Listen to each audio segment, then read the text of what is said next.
quarters kayo? Anong quarter? Benching ko. Para? Habulin nila?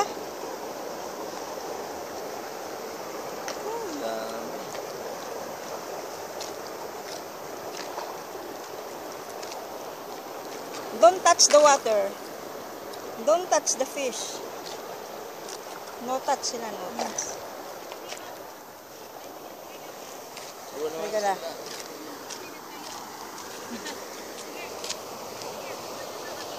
Ha?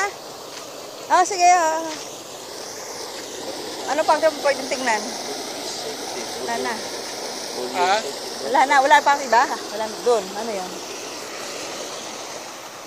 Itong tubig na to, galing dun sa dam. Tuloy-tuloy yan. Pasok. Labas. Pasok ulit.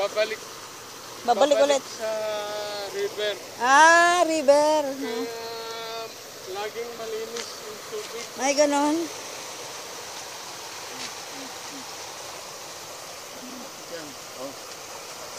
Sinama na kita kanina. Sinama na kita. Eto tayo.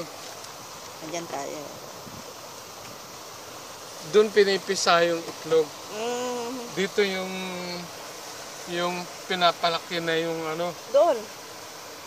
Inaalagaan yung napisa dito, dadalhin dito. And then, yung itlog dito ini-squeeze sa container. Yung egg tsaka yung sperm pagsasamahin, dadalhin doon. Tapos pag lumaki na, dadalhin dito. sa malaki naman. Yun ang Tapos pagka pakakulan sa river. tama na yung size, ibabacuum dito yung isda, ilalagay sa truck, container na truck. Tapos ipapump out sa mga river, sa mga lakes. Para meron silang... Para meron kaming mahuli. Ganun.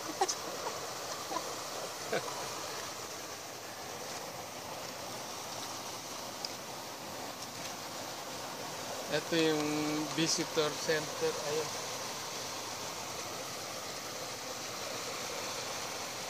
Ito yung kinukunan ng pagkain. Ayun yung mga yun. Ayun, may pagkain din pala.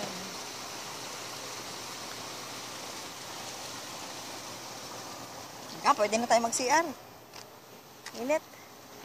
Saan mag-CR naman? Doon. Hindi ka?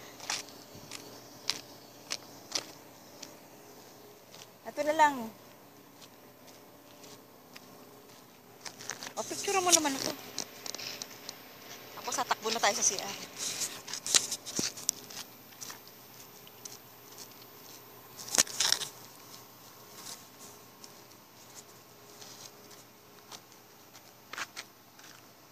Alaga na.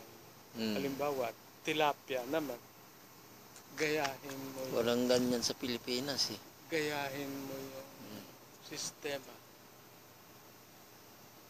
Ang layo mo naman kumuha. Kunan mo nga kami. Sige. Paano? Saan pipindot? Ito. Ready na ba? Ready. Hindi ko makita yung image. Hindi ka makita dahil ano. Pero ito yun. Ayan.